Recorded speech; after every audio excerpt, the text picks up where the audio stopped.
Mes élèves de la classe de EB8, bonjour. Aujourd'hui, on va continuer le chapitre 6 intitulé Les ondes électromagnétiques. Tout d'abord, je vais commencer par un petit rappel. Une onde électromagnétique résulte d'une perturbation électrique.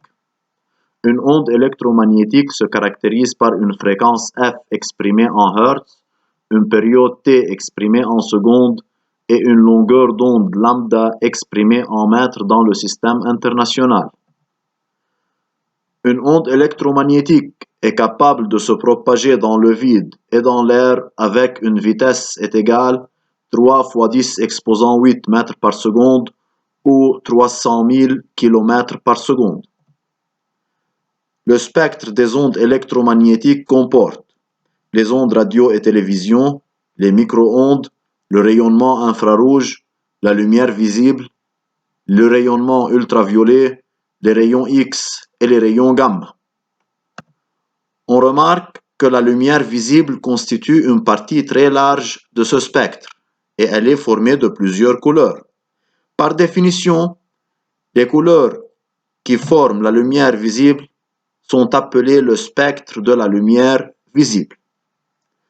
Commençons par les couleurs.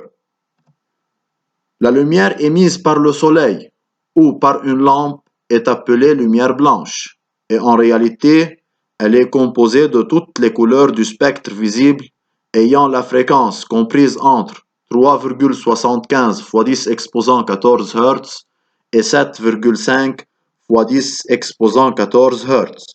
Alors, la lumière blanche est une lumière formée suite à la combinaison de toutes les couleurs du spectre visible. Nous sommes capables de décomposer un rayon de lumière blanche à l'aide d'un prisme en verre. Regardez cette vidéo, je suis en train d'envoyer un rayon de lumière blanche, rayonnement solaire par exemple, sur un prisme en verre. Je remarque que ce rayon traverse le prisme et se décompose en plusieurs couleurs.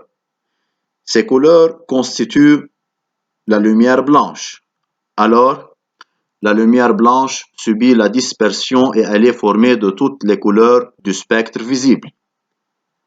De plus, cette lumière peut être dispersée par l'eau de pluie et présente 7 couleurs sous forme d'un arc-en-ciel. Ces couleurs forment les 7 gammes de couleurs qui constituent la lumière blanche et qui sont rouge, orange, jaune, vert, bleu, indigo et violet.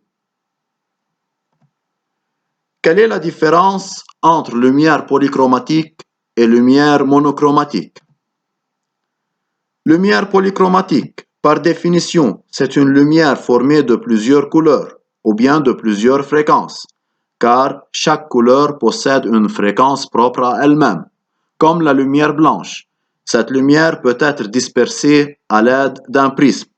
Comme vous remarquez, la lumière blanche ou bien cette lumière, c'est une lumière polychromatique parce qu'elle est composée de plusieurs couleurs. Par contre, la lumière monochromatique, par définition, c'est une lumière qui est constituée d'une seule couleur ou bien d'une seule fréquence. Exemple, la lumière laser. Je suis en train d'envoyer un rayon laser sur un prisme. Je remarque que ce rayon ne se décompose pas.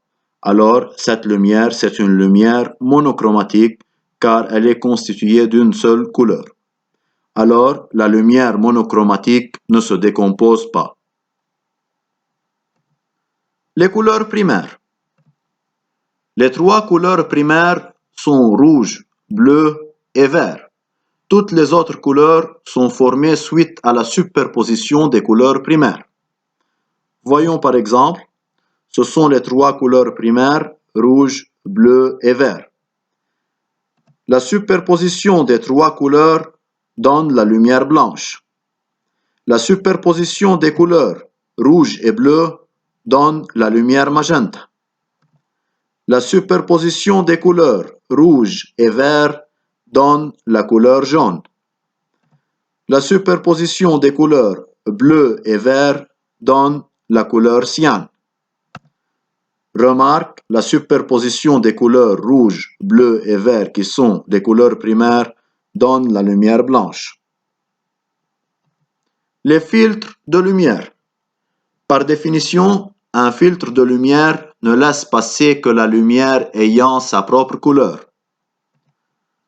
Par exemple, je suis en train d'envoyer une lumière blanche. Nous avons vu que la lumière blanche est constituée des trois couleurs primaires, rouge, bleu et vert.